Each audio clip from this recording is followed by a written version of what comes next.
This is Hannibal here from the Hannibal TV on YouTube, and the Liver King, Brian Johnson, yeah, not the ACDC one, the Liver King one, was arrested today on misdemeanor charges of making terroristic threats to Joe Rogan.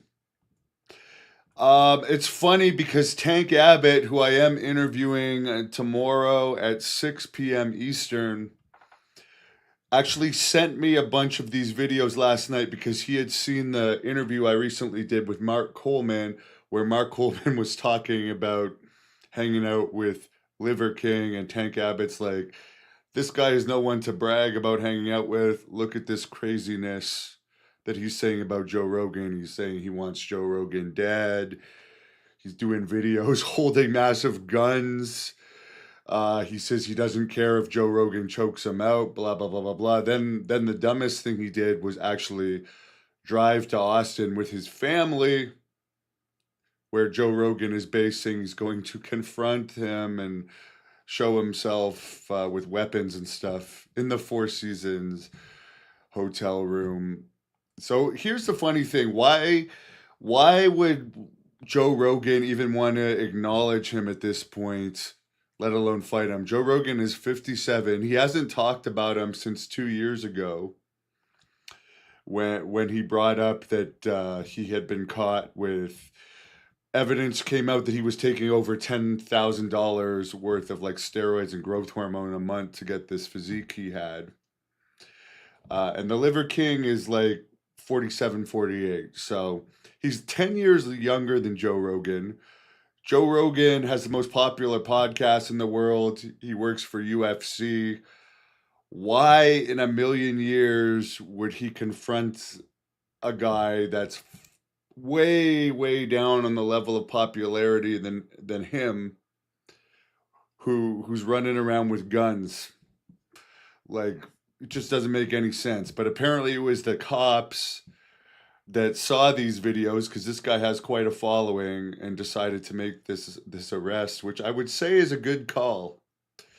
But I recently did a review of the Liver King Netflix documentary. I wasn't that familiar with him. You can watch my review if you want in the description. The thing that bothered me most about the Liver King, it's not that he lied about taking steroids, because from the wrestling industry where everyone lies about taking steroids. Brock Lesnar said he never took steroids, then he fails the UFC drug test. John Cena, I think, still claims he never takes steroids, and he looks like he's done throughout his career. Hulk Hogan said he never took steroids, and he's been caught on that a bunch of times and changes too. So I don't really care. I knew all along that this guy took steroids, so it's not like it's a big shock to me. Oh, he's taking 10,000 a month worth of steroids. Where I don't like him is he admitted in this documentary that he used to actually make hard drugs before he started making supplements. He was like a hard drug producer. This is right in his Netflix documentary. You know how much hard drugs ruins people's lives and messes people up? That's where I got an issue with this guy. And I think the cops made the right call. You don't mess with the Texas cops. Okay, I've dealt with them twice. Once I was just walking around cold with a hood up, and I was like held for like 20 minutes for looking suspicious, like literally right in front of my hotel. And then another time, they were investigating my famous Texas prop accident incident, which they investigated and let me go.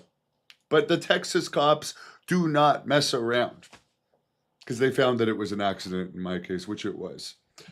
So you don't want to be making threats to people and showing you have guns, massive guns, not just even regular guns, crazy weapons, and threatening like the most famous person in Austin and not expect anything to happen to you. So I hope we're coming to the end of this. Yeah, I thank you, Lee. A lot of people liked my singing of Rap is Crap. I would love to lead a new version of the West Texas Rednecks, because I am a redneck. Maybe that's why I like living, while staying temporarily in Kansas for now. I'm undergoing some medical treatment here, but I fit in real well with the redneck crowd. But um, yeah, let's hope that this is another step to the end of this guy, because I think his 15 minutes of fame are over.